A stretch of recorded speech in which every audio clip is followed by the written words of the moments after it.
요한복음 19장 25절에서 27절.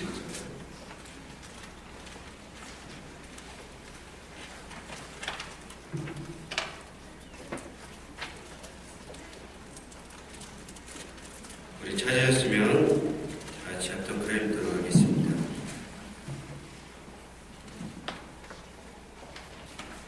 요한복음 19장 25절에서 27절.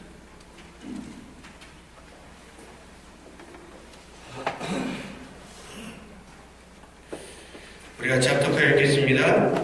예수의 십자가 곁에는 그의 어머니 이모와 글로바의 아내 마리아와 막달라 마리아가 섰는지라. 예수께서 자기의 어머니와 사랑하시는 제자가 곁에 서 있는 것을 보시고 자기 어머니에게 말씀하실 때 여자여 벗어서 아내이다 하시고 또 그 제자에게 이르시되 보라 내 어머니라 하신대 그때부터 그 제자가 자기 집에 오시니라. 아멘. 할렐루야. 오늘은 이 어버이 주일로 예배가 드려지고 있습니다. 이 5월의 모든 행사들은 성경적인 절기는 아닙니다. 성경의 어떠한 구절에도 이렇게 어버이 주일을 지키라, 어린이 주일을 지키라 이렇게 말하는 것은 없습니다. 하지만 나라에서 5월달을 가정의 달로 하고 있기에 또 교회도 이때가 가장 그래도 가정에 대한 성경적인 가치관을 정립할 수 있는 그런 좋은 시기이기에 이 5월을 우리 교회에서도 이 가정의 달로 보내고 있습니다. 지난주에는 하나님이 세우시는 가정에 대해서, 그리고 이번 주에는 성경적인 부모 대하는 법에 대해서 알아보고자 합니다. 특별히 오늘 말씀 예수님의 말씀인데요. 이 말씀을 중심으로 예수님의 부모 대하는 법에 대해서 우리가 한번 알아보기 원합니다. 먼저 우리가 살펴볼 때 가장 기초적인 베이스는 십계명의 제5계명인데 부모를 공경하라 라고 하는 그 말씀에서 모든 베이스는 시작이 될 것입니다. 여러분, 부모를 공경하는 것이 하나님의 뜻인 줄 믿습니다. 믿으십니까? 부모를 공경하는 게 하나님의 뜻입니다. 그러면 이제 오늘의 말씀은 어떻게 공경할 수 있을까라고 하는 부분에 대해 좀 한번 살펴볼 수 있는 시간일 것 같습니다. 여러분, 오늘 말씀의 배경은 예수님의 십자가 사건의 현장입니다. 예수님이 이미 십자가에 달리시고 나서 그 앞에 앉아있는 요한과 대화를 나누시는 그런 장면을 보여주고 있습니다. 모든 제자들이 예수님 잡히시고 다 떠나갔지만 오직 요한만이 오늘 말씀에는 사랑하시는 제자다 이렇게 표현합니다. 이 사람이 요한입니다. 요한은요, 예수님을 엄청 사랑했습니다. 그래서 자기를 표현할 때 자신을 어떻게 표현하냐면 요한복음에서 빈번하게 나타나는 자신을 향한 표현이 예수의 사랑하시는 제자라고 하는 표현을 많이 썼습니다. 여러분도 이런 표현 가능하시겠습니까? 예수님이 사랑하는 제자, 나. 여러분, 그런 표현 가능하십니까? 가능하십니까? 그 사랑이 여러분의 사랑이 되시길 주의 이름으로 축복합니다. 성령 충만한 사람은 예수님이 나만 사랑한다고 생각한답니다. 할렐루야. 여러분만 사랑하는 그런 주님이 있는 줄 믿습니다. 요한은 최후의 만찬 때도 예수님의 품에 누워서 예수님과 대화를 나누곤 했습니다. 그만큼 예수님과의 어떤 친밀함이 굉장히 깊었던 사람입니다. 그래서 그런지 예수님의 마지막 순간까지 그는 목숨을 걸고 예수님과 동행을 합니다. 그때 예수님의 주위에는 어머니 마리아와 이름은 알려져 있지 않지만 예수의 이모 그리고 글로바의 아내 마리아와 막달라 마리아가 서 있었습니다. 마리아 천지죠. 마리아가 많단 말이야. 이만큼 마리아는 참 흔했던 이름입니다. 아무튼 그때 요한이 예수 곁에 서 있는 것을 보고는 요한에게 예수님이 부탁하시죠. 먼저는 어머님을 보고 여자여 보소서 아들이니이다 이렇게 이야기합니다. 한국말로 하면은 어머님께 여자여 그렇게 잘하지 않죠.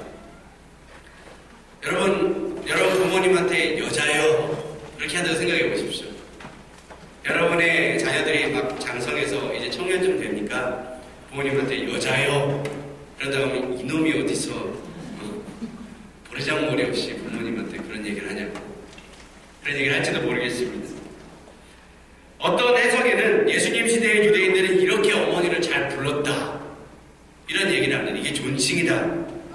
이런 해석들을 많이 들었을 것입니다. 하지만 실제로는 그렇지 않습니다. 어떤 나라에서 뭐 이제 여자여 이렇게 얘기를 하는데 그렇게 하겠습니까? 오히려 더 살갑게 하면 어머니 아니면 엄마, 이런 표현들이 더 어머니들에게 존칭 아니겠습니까?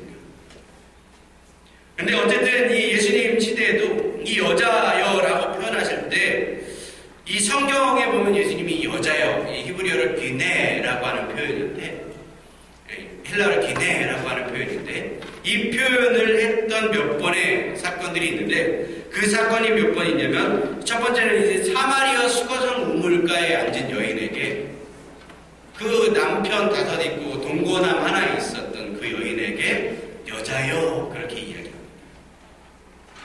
또 한 번은 어디서 하냐면 가늠하다 잡힌 여인. 성경에 가늠하다 잡힌 여인들이 많은 사람들이 돌 들고 와서 치려고 하는 그 순간에 예수님이 나타나서 그 여인을 막아주고 구해주시죠. 그러면서 여자여, 다시는 죄를 못 받는다, 이렇게 이야기하죠.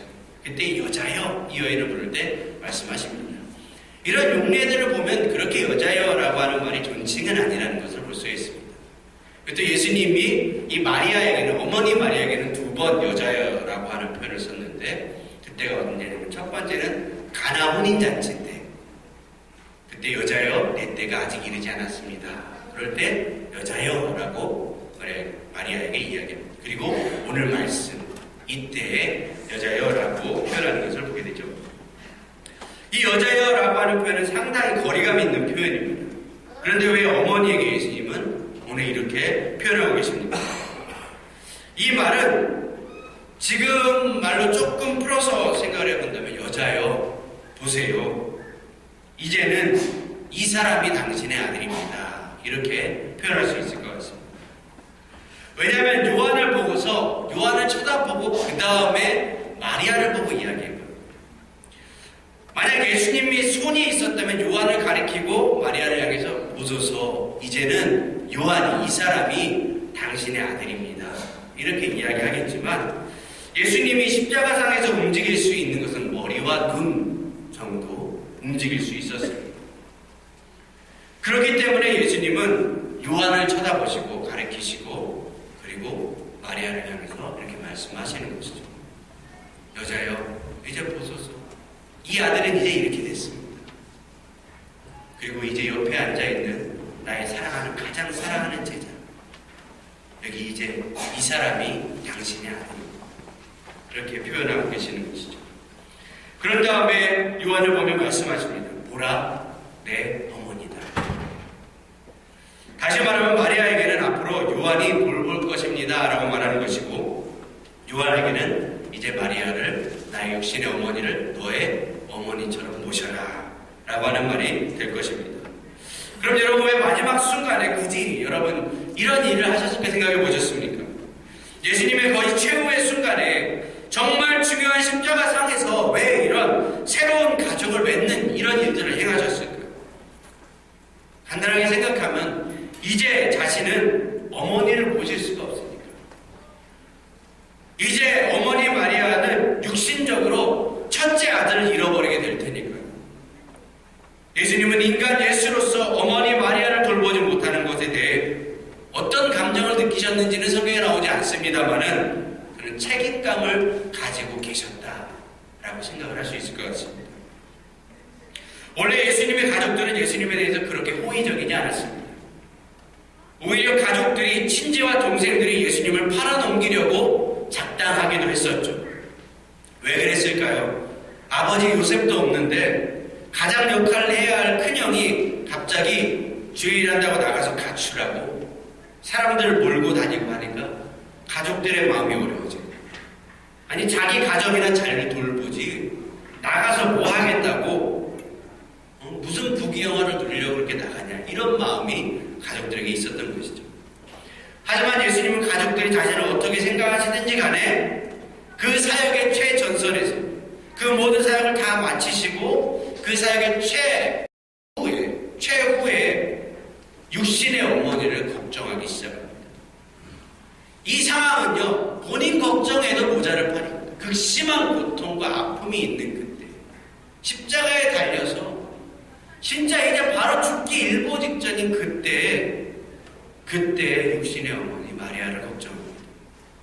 십자가에 죽어가면서도 굳이 마리아를 챙깁니다. 왜 예수님이 이렇게 하셨을까?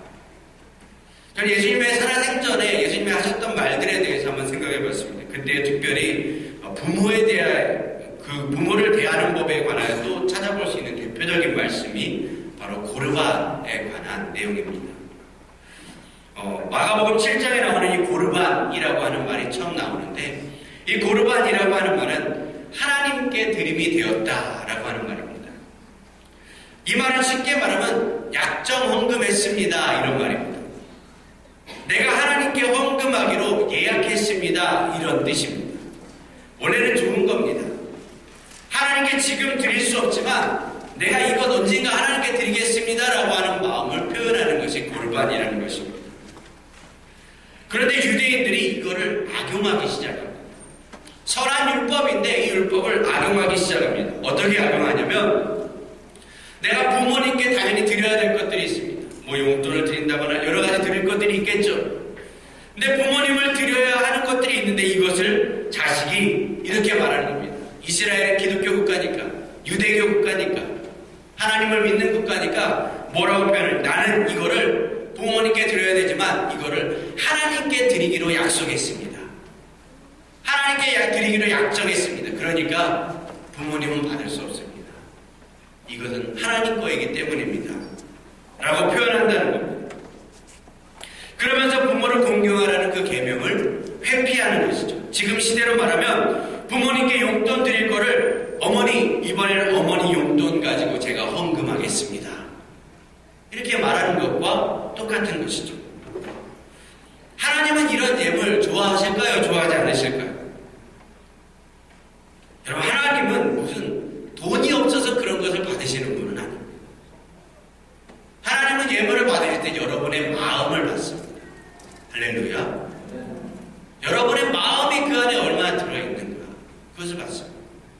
세상에는요, 정성 드린다 그러면 싫어하죠. 정성 주면 돈은 안 오잖아요. 근데 우리 하나님은요, 정성을 받으시고 저와 여러분의 마음을 받으십니다. 할렐루야. 여러분, 헌금하실 때 마음을 드리시길 주의 이름으로 축복합니다. 근데 이 헌금은 어떤 헌금이에요? 부모님 드려야 되는데 그거 아까워가지고 하나님께 약정한다 그러고 자기가 가지고 있는, 자기가 그러면서 이것이 아까워가지고 어쩔 수 없이 하나님 드린다 이렇게 얘기하면서 그 일을 차일피일 미루는 것이죠. 다음에 드리겠습니다. 10년 후에 드리겠습니다. 뭐 10년이 지나면 하나님 10년 후에 드리려고 했다. 10년 더 기다리셔야겠습니다. 부모님 돌아가시면 이거 원래 부모님 드려야 되는 건데 이제는 뭐 내가 쓰겠습니다. 이런 표현이 되어지는 게 이 악용되어진 고르반이라고 하는 율법이었던 것입니다. 여러분, 하나님은 오히려 그 돈 가지고 헌금하지 않고 부모를 섬겼다면 더 기뻐하실 줄 믿습니다. 예수님의 마인드에는 하나님을 한답시고 부모를 공경하지 않는 것, 이거 틀렸다고 말하는 겁니다. 물론 부모를 하나님보다 더 사랑하는 이야기는 아닙니다. 하지만 하나님을 위한다는 핑계로 부모님께 소홀히 대하지 말라는 겁니다. 특별히 재정적인 영역에서 말입니다. 드리려고 약속을 했으면 책임을 다해 지키라는 겁니다. 책임을 다해서 하나님 앞에서 말입니다. 여러분, 속이지 마시길 주의 이름으로 축복합니다. 하나님이 이런 예를 기뻐하지 않으십니다. 예수님의 십자가상의 발언과 이 고르반이라고 하는 이 고르반에 관한 설명에서 발견할 수 있는 예수님의 부모 대하는 방법은 자녀들이 책임감을 가지고 부모를 섬겨야 한다라는 것을 발견할 수 있을 것입니다. 책임감을 가지고 말입니다. 예수님도 십자가를 지면서까지도, 십자가상에서 죽어가면서까지도 자식의 도리를 버리지 않으십니다. 비록 그는 사명을 감당해야 하셨기 때문에 자신의 육체는 사라지지만 자신이 더 이상 할 수 없어서, 더 이상 그 일들을 감당할 수 없어서 그 부탁을 자신이 가장 믿을 만한 제자인 요한에게 하고 있는 것입니다. 여러분, 책임을 다하시길 주님의 이름으로 축복합니다. 물론 저도 책임을 다하지 못해 늘 죄송한 마음이 가득한 것을 발견합니다. 부모님께 전화도 제대로 못하고, 참 저도 이게 살갑게 전화하는 성격이었으면 좋겠는데, 저는 전화통 한 번 하기 위해서 번호를 누르기 전에 기도를 합니다. 최대한 자연스럽게, 최대한 기쁜 마음으로 전화하게 하죠. 이런 기도를 하고 전화를 합니다. 심호흡을 한번 하고. 그만큼 전화하는 것은 저에게 큰 부담입니다. 우리 육신의 아버지에게 전화하는 것도 참 힘듭니다. 하나님이 저를 왜 이렇게 만들어놨나 모르겠습니다. 좀 더 훈련이 필요하다 생각을 합니다. 왜냐하면 선한 일이기 때문에 이런 훈련을 반드시 필요한 것 같습니다. 어쨌든 제가 예전보다는 분명히 전화를 많이 하긴 합니다. 근데 아직도 제가 원하는 어떤 기준치에는 한참 못 미친 것을 보게 되죠. 그래서 제가 항상 느끼는 마음은 부모님께 참 죄송한 마음 많이 느낍니다. 좀 더 연락드리고 관심 가져드리고 해야 되는데 그러지 못할 때, 그리고 또 제대로 도와드리지도 못하고, 또 부탁하시는 일들도 제대로 감당하지 못할 때도 많습니다. 참 연약하죠. 부모님 섬기고 싶은 마음은 가득한데 이게 잘 안 되는 것을 보게 됩니다. 하지만 제 마음에 늘 가지고 있는 마음은 그 책임감은 잃어버리지 않기 위해 노력합니다. 책임감까지는 잃어버리지 않아요. 내 부모님을 향해 헌신하고 섬길 수 있는 그 책임감. 우리 육신의 부모님께도, 또 우리 처가의 부모님께도, 그리고 우리 하나님 아버지께도 이런 책임감을 가지고 나아가도록 늘 생각하고 있다는 것이죠. 하지만 여러분, 여기에서 주의할 것은 부모를 하나님보다 더 사랑해서는 안 됩니다. 어떻게 보면 굉장히 불효자 같은 말이죠. 죄송합니다만 이 말은 잘 새겨 들으셔야 합니다. 이 말은 결혼하고서 아내와 시어머니가 다툴 때, 결혼하고 나서 아내와 시어머니가 다툴 때 남편들은 누구의 편을 들어야 합니까? 남편들에게 물어보면 두 가지 대답이 나옵니다. 근데 여성들에게 물어보면 한 가지 대답이 나옵니다. 여성들은 누구 편을 들어야 된다고 생각합니까? 남편이 누구 편을 들어야 됩니까? 아내 편을 들어야 된다고 얘기해요. 옆에 남편이 계셔가지고 눈치 보시느라 얘기를 안 하시는 분 있을지 모르겠는데, 남편들에게 물어보면 두 가지 대답이 다 나옵니다. 어머니를 해야지. 어제도 엊그젠가 청년들하고 얘기를 하는데 이런 얘기가 나왔습니다. 근데 어떤 한 청년이 그러더라고요. 어머니 앞에 있을 때는 어머니 편, 아내 앞에 있을 때는 아내 편을 들어야 되는 거 아니냐. 참 맞는 것 같습니다만, 어머니 앞에 있을 때 아내 앞에서 어머니 편 들면 그때부터 전쟁은 시작됩니다. 남편이 이해할 수 없는 그 전쟁이 그때부터 시작이 됩니다.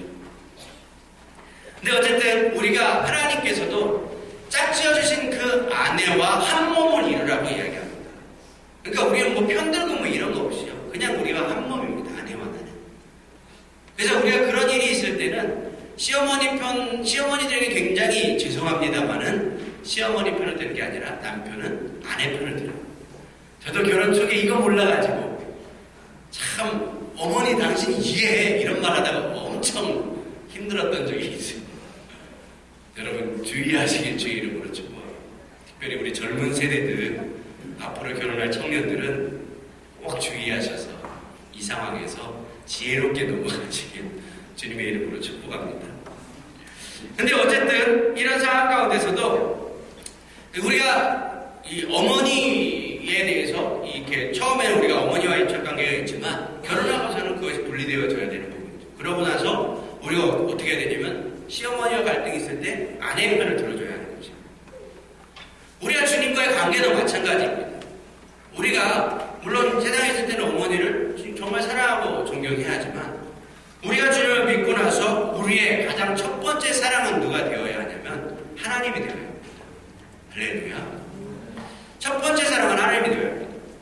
그리고 부모님께서 만약에 우리에게 물론 부모님을 사랑해야 하는 마음이 있지만 부모님께서 유언으로 야 내가 죽기 전에 너에게 꼭 할 말이 있는데 우리 가정은 이 예수 믿는 것 때문에 망했다. 넌 절대 예수 믿지 마라. 이러면 여러분 그 말씀 순종하시겠습니까? 여러분 이런 차원의 얘기를 하는 것이죠. 우리가 부모님을 사랑해야 하지만 하나님보다 더 사랑해서는 안 되는 것입니다. 우리 하나님을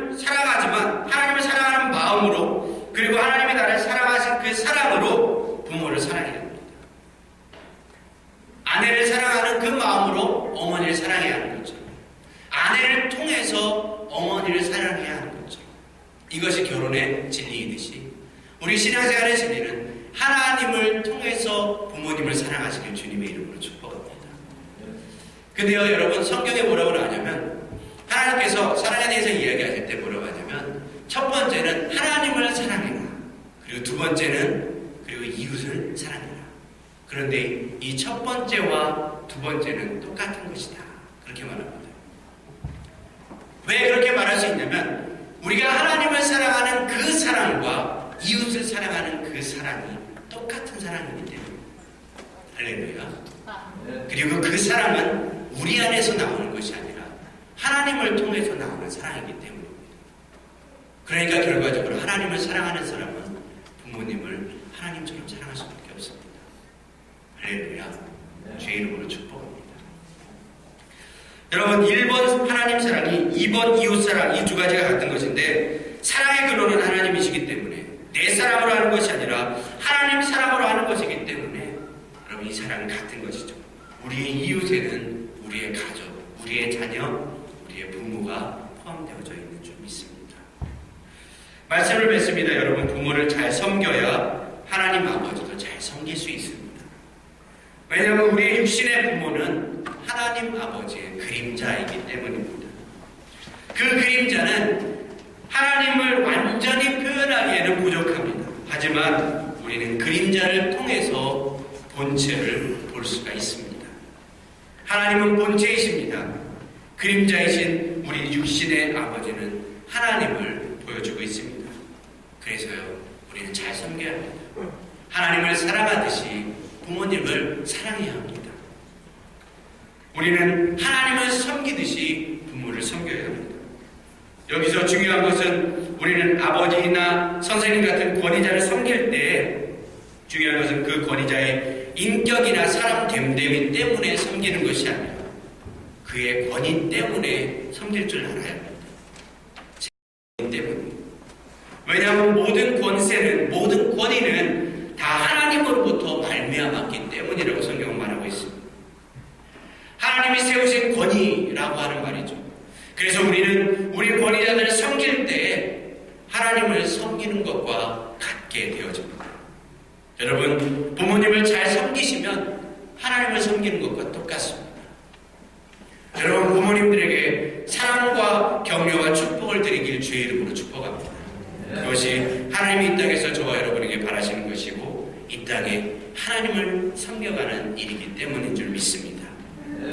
우리 이 시간 같이 찬양하기 원합니다. 우리 찬양하실 때 당신은 사랑받기 위해 라고 하는 찬양인데 이 찬양할 때 우리가 아버지는 사랑받기 위해 태어난 사람, 먼저 첫 번째는 그렇게 부르고 두 번째는 어머니는 사랑받기 위해 태어난 사람, 어머니 삶 속에서 그 사랑 갖고 있죠.